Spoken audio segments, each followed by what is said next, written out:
Focus to the state of Uttar Pradesh now. A special investigation team formed by Uttar Pradesh's Chief Minister Yogi Adityanath has submitted its report to the Uttar Pradesh government in the case of illegal madrasas probe case.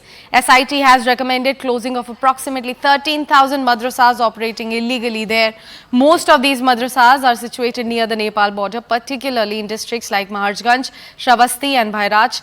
The investigation also found each border district is home to more than 500 such madrasas. Now, the SIT conducted an investigation into the funding of these madrasas as well, revealing a lack of transparency in financial record. SIT की बताया जा रहा है कि report जो है मदरसों पे वो सरकार को सबमिट की जा चुकी है। उसके कुछ पॉइंटर्स हैं जो कि पब्लिक डोमेन में आए हैं। यासूद अब्बास की क्या पहली प्रतिक्रिया है, क्योंकि ये रिपोर्ट अब सरकार को सबमिट की जा चुकी है? देखिए, अगर से SIT की रिपोर्ट आ चुकी है, मदरसों में ज़्यादातर फंडिंग बाहर से होती है, ये बात सही है, मगर हर मदरसे में फंडिंग बाहर से नहीं होती है। बहुत से मदारिस अरबिया हैं जिसको मैं देख रहा हूँ, जैसे हमारे मदरसे हैं यहाँ पर, हमारे पास सुल्तान मदारिस है, नाज़मिया है, जामिअत तबलीग है, तंजीमुल मकातिब है, बहुत से हमारे यहाँ के मदारिस हैं लखनऊ में, और लखनऊ के बाहर भी मदारिस हैं। तो वो सब मदरसे किस तरीके से रन कर रहे हैं हम लोग जानते हैं पूरी तरीके से, और मदारिस अरबिया ने मुल्क की आज़ादी में बहुत अहम योगदान दिया है। तो आपको लग रहा है कि अगर ऐसा कुछ पाया जाए कि बाहर से कुछ हवाला के जरिए पैसा आया या गलत पैसे का इस्तेमाल मदरसों में हो रहा है, या जो तालीम दी जानी चाहिए वो तालीम नहीं मिल रही है, एक शेल कंपनी की तरह मदरसे को इस्तेमाल किया, तो आपको लगता है कि उस पर कार्रवाई की जानी चाहिए? देखिए, हम तो मदरसे में जो शिक्षा देते हैं, जो एजुकेशन देते हैं, वो हम डंके की चोट के ऊपर दरवाजे खोल के देते हैं। हमारा सिलेबस, हमारा कोर्स सबके सामने है। तो ये जो मदरसे हैं, ये जो दरवाजे बंद करके जो शिक्षा देते हैं, तो ये बिल्कुल गलत है। न्याय सबको, तुष्टीकरण किसी का नहीं। हिंदू और मुस्लिम के आधार पर भारतीय जनता पार्टी काम नहीं करती है, मोदी सरकार काम नहीं करती है, योगी सरकार काम नहीं करती है। मोदी जी के सपनों का उत्तर प्रदेश बने। उत्तर प्रदेश के मुख्यमंत्री योगी आदित्यनाथ अहरनिश काम कर रहे हैं। जहां तक मदरसों की बात है, शिकायत होने पर जांच कराई गई है, जांच के अनुरूप कार्रवाई की जाएगी।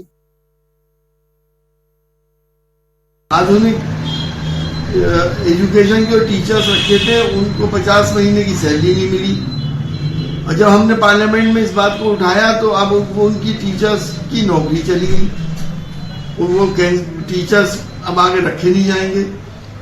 तो ये मैं समझता हूँ सिर्फ पोलराइजेशन की राजनीति है। अगर किसी भी मदरसे में अगर उनका रिन्यूअल नहीं कर पाए, वो लोग रिन्यूअल नहीं कराया अपनी मान्यता का, ऐसे भी इसमें हजारों मदरसे हैं, तो क्या उन मदरसों पे बुलडोजर चलाएंगे? इसके अलावा जो मदरसों में तालीम दी जा रही है, उन बच्चों का क्या होगा? हमारे उत्तर प्रदेश में और देश में ये आज़ादी थी कि संस्कृत पढ़ाई जाए, मदरसों में पढ़ाई उनके हिसाब से की जाए। मदरसा बोर्ड है, और जिन परिस्थितियों में संस्कृत बोर्ड बना होगा, संस्कृत विद्यालय बने होंगे, ये केवल मदरसे बंद नहीं कर रहे हैं, ये संस्कृत के विद्यालय भी बंद कर रहे हैं। जो सुविधाएं नेताजी ने, समाजवादियों ने संस्कृत के शिक्षकों के लिए, गुरुओं के लिए या संस्कृत की संस्थाओं के लिए दिया था, उसको भी छीन रहे हैं। ये भारतीय जनता पार्टी केवल एक समाज की दुश्मन नहीं है, ये देश को दुश्मन है, देश की। हमारी सरकार पूरी तरह से प्रदेश में कानून व्यवस्था को और सुदृढ़ करेगी।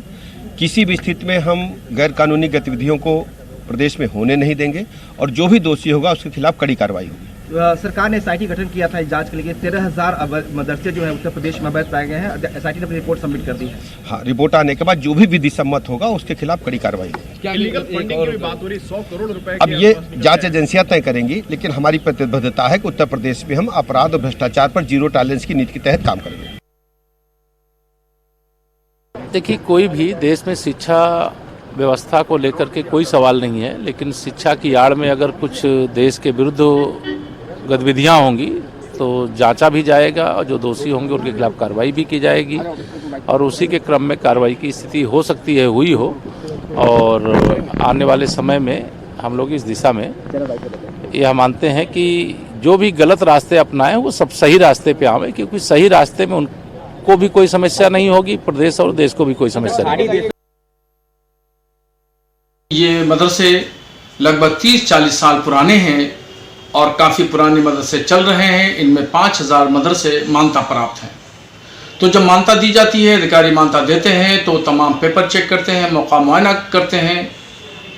तो ऐसी कंडीशन में एकदम सिरे से मदरसों को बंद करने का आदेश देना ये उचित नहीं है, दुरुस्त नहीं है।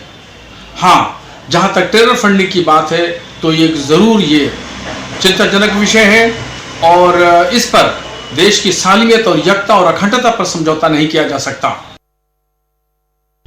देखिए, भारतीय जनता पार्टी के पास आखिर मुद्दे क्या है? हिंदू मुसलमान, मंदिर मस्जिद, भजन कीर्तन, अजान, लव जिहाद, हिजाब नकाब, मदरसा, फिल्में, मदारे, यूसीसी, हलाल प्रोडक्ट, इन सब मुद्दों के पीछे भारतीय जनता पार्टी छुप जाना चाहती है। इसलिए आज मदरसों की बात कर रही है, जिससे उसे किसान, मजदूर, नौजवान पे जवाब न देना पड़े। भारतीय जनता पार्टी अवैध मदरसों के नाम पे लगातार हिंदू मुसलमान करना चाहती है, लेकिन समाजवादी पार्टी वो मुद्दों पे सवाल पूछती रहेगी, मुद्दों से भारतीय जनता पार्टी को भागने नहीं देगी। उत्तर प्रदेश में भारत नेपाल के सीमावर्ती क्षेत्र में अवैध 13,000 मदरसों की एसआईटी की रिपोर्ट आश्चर्यजनक है। इसमें किसने दान दिया, कहां से पैसा आया और भारत नेपाल की सीमा पर ये सारे मदरसे कैसे रातों रात उग आए और इन मदरसों में क्या पढ़ाया जाता है। भारत सनातन और हिंदुत्व के प्रति द्रोह, देश को टुकड़े टुकड़े बांटने की साजिश के हिस्से हैं ये अवैध मदरसे। और मैं उत्तर प्रदेश के मुख्यमंत्री जी से यह मांग करता हूं कि ये मदरसे बंद होने ही चाहिए। Time for a quick